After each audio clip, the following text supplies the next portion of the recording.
Hello and good evening, everyone. Once again, I'm here, your teacher, your host, with a new chapter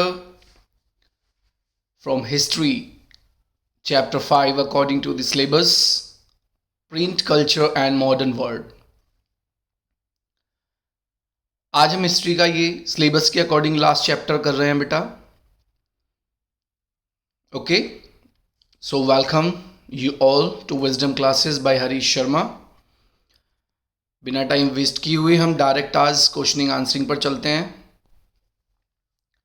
लेकिन इससे पहले जो चीज़ नहीं हो रही है वो ये है, ना तो बेटा लाइक है, ना शेयर है, ना कमेंट है.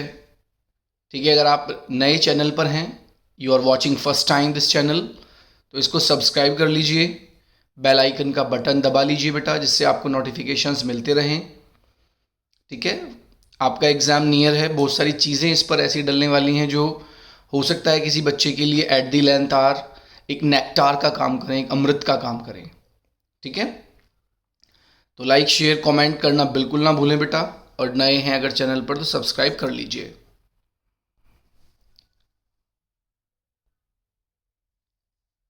क्वेश्चन नंबर 1 है आज हमारा इस चैप्टर से. इस चैप्टर की हल्का सी बारे में मैं आपको पहले बता देता हूँ. इस चैप्टर के अंदर आप प्रिंट का हिस्ट्री पढ़ रहे हैं बेटा. उस हिस्ट्री में किसने क्या लिखा, कौन सी बुक किसने लिखी, किसने कोई मशीन अगर बनाई तो किसने बनाई, वो कब बनाई, प्रिंट कहाँ से कहाँ फ्लोट हुआ, ठीक है, कहाँ पर उसका जन्म हुआ, भारत में प्रिंट कैसे आया. ऐसे इससे रिलेटेड कुछ क्वेश्चंस हमारे यहाँ होंगे. कुछ फेमस बुक्स हैं जिनके नाम पूछे जाते हैं यहाँ पर. ओके, और बाकी जो क्वेश्चन कहीं से 5 और 3 नंबर का बनता है तो वो भी मैं कनेक्ट टू द टॉपिक आपको बता देता हूँ. तो फर्स्ट क्वेश्चन है बेटा इस चैप्टर से. In which of the following years was Buddhist diamond sutra the oldest Japanese book printed. बताइए कब प्रिंट हुआ. और अनिकेत के लिए फिर से एक बार प्रेजेबल वर्ड्स हैं बेटा. बहुत आप इंटरेस्ट भी ले रहे हैं, इंटरेस्ट और बाकी भी ले रहे होंगे, लेकिन जब तक पता नहीं चलेगा बेटा तो मुझे क्लियर नहीं हो पाएगा कि कौन बच्चा वर्क कर रहा है. ठीक है, क्योंकि वीडियो डलती है तो कुछ व्यूअर्स तुरंत देख लेते हैं, जो भी बच्चे हैं उनको. लेकिन अगर आपको लग रहा है वो आपके लिए बेटर हैं तो आप प्लीज़ उसमें बता जरूर दिया करो बेटा. राइट, बाकी आप वीडियो को कैसे देख रहे हैं ये depends on completely you all. तो चलिए इसका आंसर पर हम टिक लगाते हैं. इसका आंसर होगा option number C, 868 AD. Question number 2 है, where did Kitagawa Utamaro's prince travel. तो बताइए बेटा क्या होगा इसका आंसर.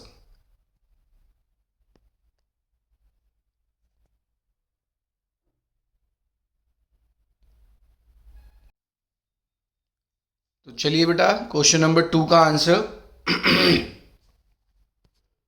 थोड़ा गला बेटा ख़राब है तो हो सकता है हल्का सा आपको ग्लिच फील हो, लेकिन फिर भी मैं कोशिश करूँगा. क्वेश्चन नंबर 2 का आंसर है बेटा आपका यूरोप. तो ये जो चीज़ें हैं मैंने आपको पहले ही बताया था बेटा कि हिस्ट्री में स्पेशली जो बॉक्स में लिखी हुई चीज़ें हैं वहाँ से भी क्वेश्चन पूछे जाते हैं. ऊकियो नाम की भी एक चीज़ वहाँ मेंशन है, तो आप मुझे कमेंट बॉक्स में बताना कि ऊकियो क्या है. ये वो चीज़ें हैं बेटा जो भी बच्चा डीप स्टडी कर रहा होगा उनको 100% पता होगा. ठीक है, तो चलिए क्वेश्चन नंबर 3 है बेटा. ये भी देखिए उन्हीं में से एक है.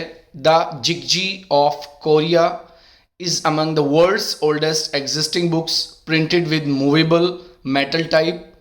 It contains the essential features of. तो इसमें आपको फीचर्स बताने हैं कि कौन सा फीचर जिगजी में देखने के लिए मिलता है. तो जिगजी में देखने के लिए जो फीचर मिलता है बेटा वो है Zen Buddhism. Okay, Zen Buddhism feature Jikji में देखने के लिए मिलता है. क्वेश्चन नंबर 4 है बेटा. The earliest of print technology was developed in China, Korea. Third नाम आपको बताना है. अमेरिका है, जापान है, इंडिया है या इजिप्ट है. बताइए इसमें क्या होगा नेक्स्ट नाम बेटा. तो हम चलेंगे ऑप्शन नंबर बी के साथ बेटा. Japan is the right answer. Question number 5, who published the संवाद कौमुदी। वीडियो शुरू करने से पहले ही मैंने आपको इन्फॉर्मेशन दे दी है, इसमें इस तरह के ही क्वेश्चंस मेन बनते हैं, और जैसे ही कोई क्वेश्चन आएगा कनेक्ट होने के लिए, I will tell you that which question is asked in your exam for 3 marks and 5 marks, right.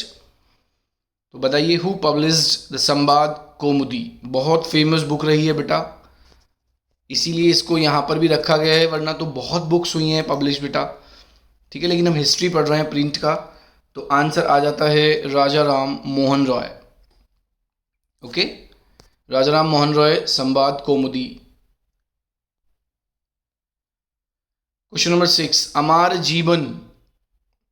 जीवन in East Bengal is the autobiography of. उस समय देखिए यहाँ से क्वेश्चन बनता है कि जो वीमेन एक्टिव रही थी प्रिंट में, मतलब स्टडी में, ये उस समय की बात है बेटा जब स्कूल जाने की कोई परमिशन नहीं होती थी, लेकिन तब भी कुछ फीमेल फिगर ऐसी रही हैं हिस्ट्री में जिन्होंने राइटिंग में पार्ट लिया है, प्रिंट में पार्ट लिया। इट्स मीन कहीं ना कहीं वो एजुकेशन से रिलेटेड चीज़ों में इंडल्स थी, बिजी थी। तो ऐसा नहीं है, करने वालों ने तब भी वर्क किए थे, आज भी किए हैं, लेकिन नहीं करने वालों के पास बहुत सारे बहाने हो जाते हैं। तो बताइए ये किसका है बेटा ऑटोबायोग्राफी, बहुत फेमस है। ऑप्शन नंबर सी के साथ जाएंगे, राज सुंदरी देवी, ठीक है। कहीं पर आपको देवी मिलेगा, कहीं पर आपको देवी मिलेगा, तो it's a matter of language only, तो बोथ आर करेक्ट। सो इसी के साथ नेक्स्ट की तरफ मूव करते हैं बेटा। Question number 7, when was vernacular press act passed. इस क्वेश्चन से 2 क्वेश्चन तो जनरली क्रिएट होते हैं, what is vernacular press act और ये कब पास हुआ, ठीक है। हम भारत के पर्सपेक्टिव में बात कर रहे हैं, तो वर्नाक्यूलर का मतलब ही बेटा क्या होता है, लोकल लैंग्वेजेस, ठीक है, डायलेक्ट्स जिनको हम बोलते हैं। तो यहाँ से एक नंबर तो ये क्लियर हो जाता है। अब ये क्या है, ये एक्ट ऐसा था बेटा, ब्रिटिशर्स ने एक्ट लगाने के बाद जितने भी पब्लिशर थे, जितने भी राइटर्स थे, उन पर एक रोक लगा दी थी कि आप कुछ भी पब्लिश करेंगे, आप कुछ भी प्रिंट करेंगे, उससे पहले आपको ब्रिटिश गवर्नमेंट से प्रायर परमिशन लेनी होगी, ठीक है। और अगर उसके बाद भी परमिशन मिलती है तो you are not going to print anything in local languages, आपको किसी भी लोकल लैंग्वेज में या डायलेक्ट में पब्लिश करने की कोई परमिशन नहीं है। ऐसा हुआ क्यों? ऐसा हुआ इसलिए क्योंकि इंडिया के लोगों को इंग्लिश आती नहीं थी, जो भी पब्लिश होगा आधे से बहुत बड़े लोगों लेवल पे समझ नहीं आएगा तो कोई क्रांति नहीं होगी। तो ये बड़ा देखिए अंग्रेज़ कितने तेज थे, उन्होंने एक्ट ही लगा दिया था बेटा ये कि इनकी भाषा में कोई भी चीज़ पब्लिश ही मत होने दो। तो ये ऑप्शन बी के साथ जाएंगे हम। 1878 में वर्नाक्युलर प्रेस एक्ट पास हुआ था भारत के अंदर। Question number 8, who started Bengal gazette in 1780। चलिए बताइए, गैस कीजिए किसने स्टार्ट किया था बंगाल गैजेट बेटा। बंगाल गैजेट के बारे में जब हम चलेंगे तो ऑप्शन ए के साथ जाएंगे। Option A is the correct answer, James Augustus Hicky. ये सीधे सीधे नेम आप लोग लर्न कर लीजिए, तो they are going to help you in exam. फिर से बता दूं आपका, very short, true false, matching, correct incorrect, जब आप इनको कर लेंगे तो उनको करने में आपको कोई दिक्कत नहीं होगी, क्योंकि जो आपने एमसीक्यू में तैयार किया है आंसर, वो अगर आपको मैचिंग में आता भी है तो डजेंट मैटर, आप आराम से उसको मैच कर सकते हैं। Who introduced print technology in Japan. Print technology Japan में किसने इंट्रोड्यूस किया? वैसे प्रिंट जो आया है वो चाइना से आया है बेटा, ठीक है, लेकिन ये पूछ रहे हैं जापान कैसे पहुंचा, जापान में कैसे इंट्रोड्यूस किया गया इसको। तो देखिए इसका राइट आंसर है आपका option number A, Buddhist missionaries. Buddhist missionaries थे जिन्होंने जापान में प्रिंट को बेटा इंट्रोड्यूस किया था। Question number 10, name the first book which was printed by John Gutenberg. John Gutenberg, आप बताएंगे मुझे इन्होंने और क्या किया था बेटा। बुक तो चलिए आप यहाँ बता देंगे अभी, लेकिन और एक काम इन्होंने किया है जो बहुत बड़ा काम है, जिसकी वजह से हम इतने बड़े लेवल पर चीज़ें अपने सामने देखते हैं प्रिंटेड फॉर्म में। क्या किया था और कब किया था? विद ईयर आप मुझे कमेंट बॉक्स में बताएंगे, ठीक है।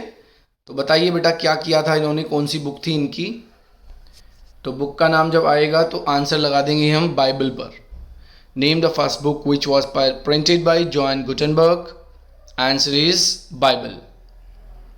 Okay, so we move next to question number 11। Who wrote 95 thesis? जिसने ये 95 थीसिस लिखी हैं वो बहुत बड़ा प्रोटेस्टेंट रहा है बेटा।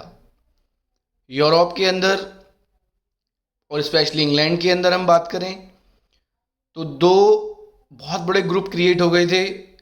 एक तो आपका कैथोलिक्स, दूसरा प्रोटेस्टेंट। थोड़ा सा बस बताना चाहूँगा बेटा, प्रोटेस्टेंट कोई रिलीजन नहीं था। आप सोचकर देखिए, गलत बात के लिए अगर ग्रुप ऑफ पीपल उठ जाएं तो कैन यू इमेजिन, प्रोटेस्ट करने वालों ने ये धर्म बना दिया था।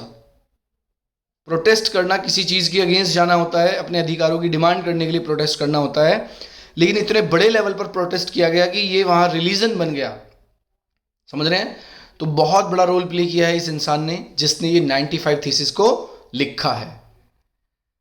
तो बताइए बेटा किसने लिखा है 95 थीसिस को। ऑप्शन जाएंगे सी के साथ, Martin Luther is the right answer. बहुत ग्रेट प्रोटेस्टेंट्स रहे हैं ये। Question number 12।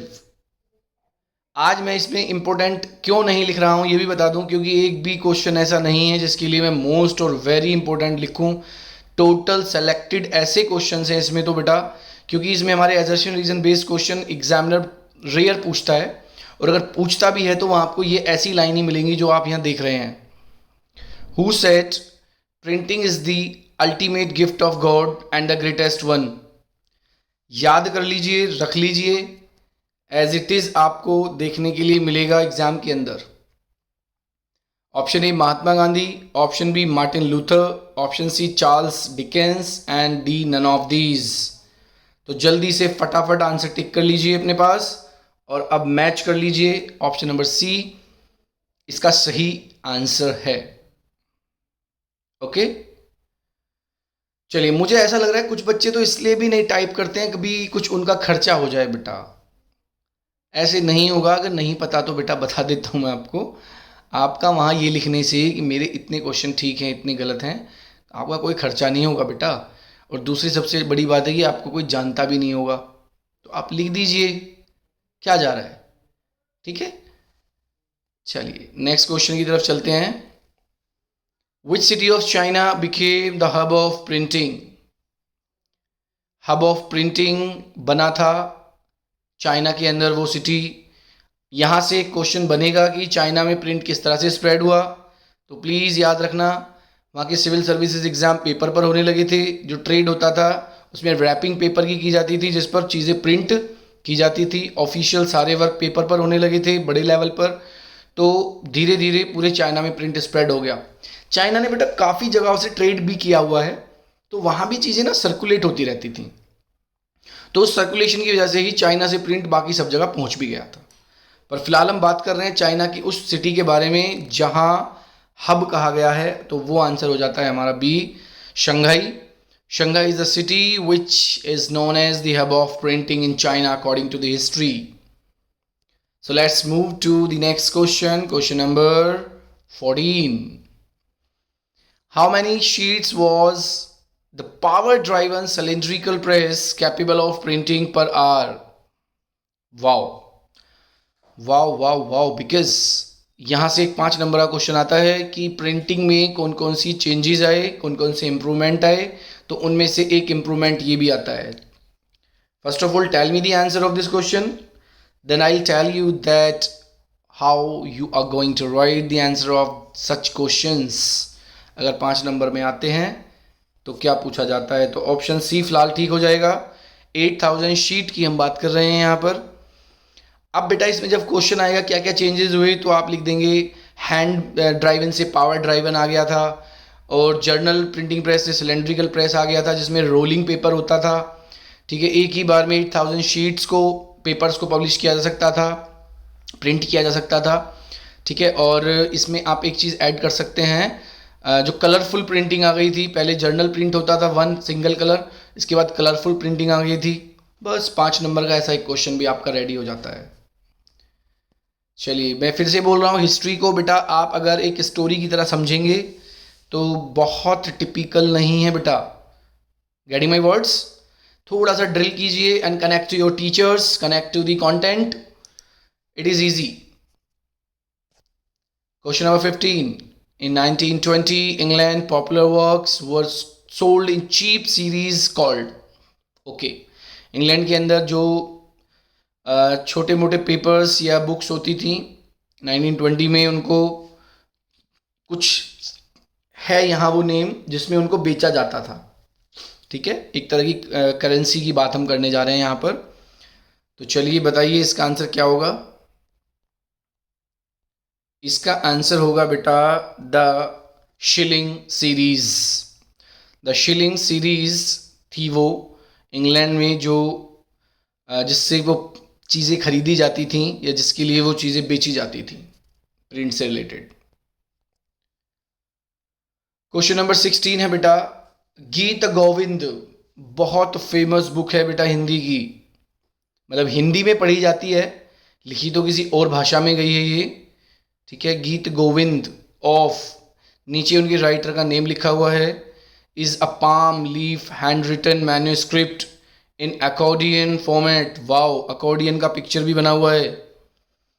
अकॉर्डियन बुक आप बताएंगे या मैं बताऊं? बताइए। चलिए बता देता हूं बेटा, ये ऐसी बुक्स पब्लिश होती थी चाइना में। जैसे आप देखिए, जैसे ये पेपर आपको दिख रहा है, सपोज कीजिए हमने इस पेपर पर कुछ मेंशन किया, लेकिन वो क्या करते थे, उन्होंने बेटा इसको फोल्ड किया चारों इस तरह से, जैसे चाइना का फैन आता है ना, अगर कभी आपने देखा हो ऐसे ऐसे ऐसे ऐसे ऐसे चाइना का फैन आता है, तो इस तरह से उन्होंने, देखिए ये अब क्या कर दिया मैंने, पेपर को फोल्ड, और फोल्ड करके जब मैंने इसको खोला तो देखिए इस शेप में खुलेगा। ओके, तो इसको करने के पीछे भी एक क्वेश्चन बनता है, ऐसा क्यों किया उन्होंने, अकॉर्डियन बुक को ऐसा क्यों बुक बनाया। अब देखिए कहाँ पर लिख रहे हैं, वो जो इसकी साइड्स है ना, ये इधर साइड, अंदर वाली साइड, इन पर लिख रहे हैं। ठीक है, ये अकॉर्डियन बुक थी, इसको ऐसे फोल्ड करके रख दो तो इजी टू कैरी होता था, मटेरियल ज़्यादा आ जाता था। ओके, और इसको लंबे समय तक प्रिजर्व करके भी रख सकते थे क्योंकि चीज़ें बहुत स्मार्टली कैरीड हो सकती थी। ठीक है, तो वैसे दिखने में ये पेपर है, लेकिन जब इसको खोल देंगे, फिर से बता दूं, चाइना का फैन मार्केट में आता है गर्मियों में कैसा, तो बिल्कुल यही होता है, इसके अंदर उसको इनको लिखते थे। तो ये अकॉर्डियन बुक फॉर्मेट है। हम वापस आ जाते हैं हम अपने गीत गोविंद पर। गीत गोविंद बेटा जो लिखा है वो लिखा है जयदेव जी ने। ठीक है, बहुत फेमस बुक रही है उनकी गीत गोविंद, तो Jayadev is the right answer. Question number 17। In Punjab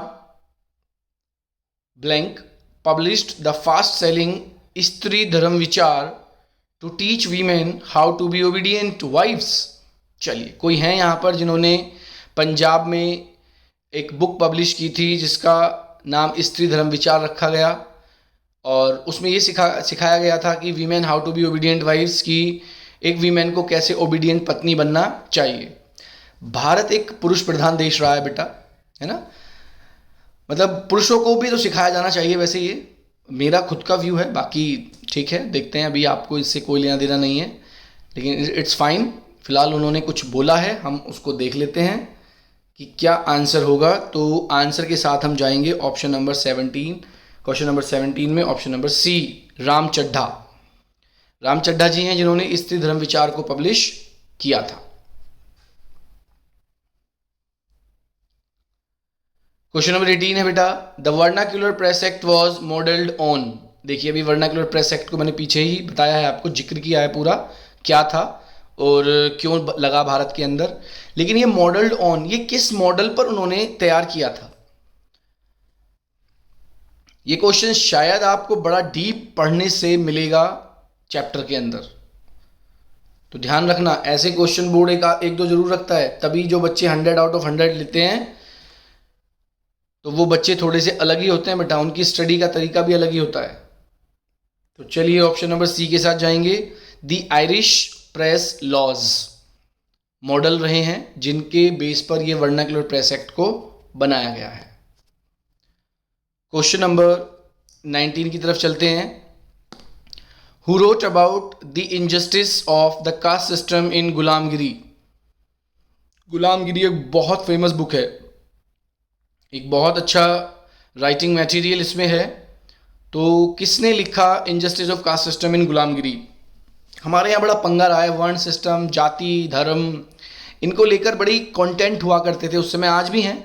आज उस कंटेंट का फ़ायदा कोई और उठा लेता है बेटा, है ना, क्योंकि हमें तो एक ही सिस्टम पता होता है, पढ़ लिख कर जॉब करनी है। बहुत कम बच्चे राइटर बनते हैं, बहुत कम बच्चे लेक्चरर बनते हैं। एक जनरल जॉब प्रोफेशन हम पढ़ लिख कर उनमें चले जाते हैं। लेकिन कुछ लोग ऐसे हुए हैं जिन्होंने सुधार के लिए वर्क किए हैं हिस्ट्री में। तो बताइए कौन है वो जिन्होंने गुलामगिरी को लिखा था? चलिए, according to me option B is the right answer, Jyotiba Phule. Question number 20, who was Marco Polo? Marco Polo कौन था बेटा? एक जर्मन साइंटिस्ट था, इंग्लिश फिलोसोफर था, स्पेनिश एक्सप्लोरर था, या इटालियन ट्रेवलर और एक्सप्लोरर था? क्या क्या था मार्को पोलो? वैसे तो एक इंसान ही था, नो डाउट एट ऑल, लेकिन इनमें से क्या था? इनमें से था बेटा वो, ऑप्शन नंबर डी के साथ जाएंगे हम, इटालियन ट्रेवलर एंड एक्सप्लोरर। ये वो लोग होते थे बेटा उस समय जो एक जगह से दूसरी जगह मूव करते थे, वहाँ की कुछ चीज़ें सीख कर दूसरी जगह पहुँच जाते थे, तो वहाँ उनको स्प्रेड कर देते थे। तो यही एक जरिया था किसी की कल्चर का, संस्कृति का, किसी की टेक्नोलॉजी का, किसी के वर्क प्रोसीजर को एक प्लेस से दूसरी प्लेस पर ट्रांसफ़र करने का। आज तो एक चैप्टर आपने इकोनॉमिक्स में पढ़ा होगा, ग्लोबलाइजेशन। आज तो ग्लोबलाइजेशन की वजह से चीज़ें इधर उधर ट्रांसफ़र हो जाती हैं। ये भी एक ग्लोबलाइजेशन ही था, लेकिन ये एक्सप्लोरर थे, ये घूमते रहते थे चीज़ों को एक्सप्लोर करने के लिए। चलिए, क्वेश्चन नंबर 21 की तरफ हम आए हैं। Vellum is the parchment made of animal skin. ये ट्रू है या फॉल्स? आप लोग बताएंगे ये ट्रू है या फॉल्स। बहुत ज़्यादा टाइम खर्च नहीं करेंगे क्योंकि ये ट्रू है। वेलम, इसको चर्मपत्र कहा जाता था, चमड़े का बना हुआ पेपर। ठीक है, तो ये एनिमल स्किन से ही बनता था। Option number question number 22, who were called Chapman. Print को और प्रिंट से रिलेटेड चीज़ों को स्प्रेड कराने में चैपमैन का बहुत बड़ा रोल रहा है। ठीक है, ये डोर टू डोर चीज़ों को पहुंचाते थे, और जो those people who did not have a huge amount of money, handsome amount of money, तो उनको भी इजीली बुक अवेलेबल हो जाती थी इन चैपमैन्स की वजह से। तो अगर अवेलेबल हो जाती थी तो कौन हुए फिर ये लोग? ये लोग हुए seller of penny chap book. ठीक है, तो ऑप्शन डी इसका राइट आंसर हो जाता है। Dear children and whosoever is watching this video, please इसको, अगर चैनल को सब्सक्राइब अभी तक नहीं किया है तो इसको सब्सक्राइब कर लीजिए, लाइक कर दीजिए, जितना हो सके इसको शेयर कर दीजिए, और कमेंट में ज़रूर बताइए कि ये वीडियो आपके लिए कैसा है, फ्रूटफुल है या नहीं है, या इसमें कोई अगर दिक्कत है तो definitely it will be rectified next time. ठीक है, लेकिन कंटेंट जो रखा गया है वो ये ध्यान में रखते हुए रखा गया है कि क्वेश्चन पूछे जाते हैं तो किस लेवल से पूछे जाते हैं। अभी हम सिर्फ वेरी शॉर्ट की बात कर रहे हैं, लेकिन बीच में मैं आपको 3 मार्क्स और 5 मार्क्स की चीज़ें भी बता देता हूँ। Okay, so question number 23, who said printing press is the most powerful engine of progress। यहां से मैं एक बात बता दूं, ये क्वेश्चन 3 और 5 मार्क्स में स्टेटमेंट भी दिया जा सकता है। किसने कहा, और इसको एलाबोरेट कीजिए, इसको इलस्ट्रेट कीजिए, इसको डिस्क्राइब कीजिए, क्यों है ये पावरफुल इंजन। तो फिलहाल मैं इतना ही कहूंगा कि प्रिंट ने उन लोगों को हिला दिया था पूरे विश्व में जो तानाशाह बने हुए बैठे थे बेटा, जो लोगों को अपनी बातें बोलने नहीं देते थे, जो सिर्फ जो उन्होंने कह दिया उसको मनवाने की कोशिश करते थे। लेकिन प्रिंट ने क्या किया, लोगों ने लिख लिख कर, प्रिंट कर करके लोगों तक पहुंचाना शुरू किया, लोग पढ़ पढ़ के अवेयर हुए। तो आज वर्ल्ड के मोर देन 165 कंट्रीज डेमोक्रेटिक श्रेणी में आते हैं बेटा। ठीक है, तो प्रिंट का रोल तो बहुत अच्छा रहा है। फिलहाल आप इसका आंसर मुझे दीजिए, इसका आंसर क्या होगा 23 का? तो ये एक मैनोशियो नाम के एक बहुत बड़े, मैं कहूँगा, राइटर हुए थे उस समय के, ठीक है, और जिन्होंने ये बहुत अच्छी बात लिखी, printing press is the most powerful engine of progress. आज भी आप देखते हैं ना, अगर आपके पास न्यूज़ पेपर ना आए, आपके पास न्यूज़ ना आए, तो आप कैसे पता चलेगा देश में क्या चल रहा है, विश्व में क्या चल रहा है?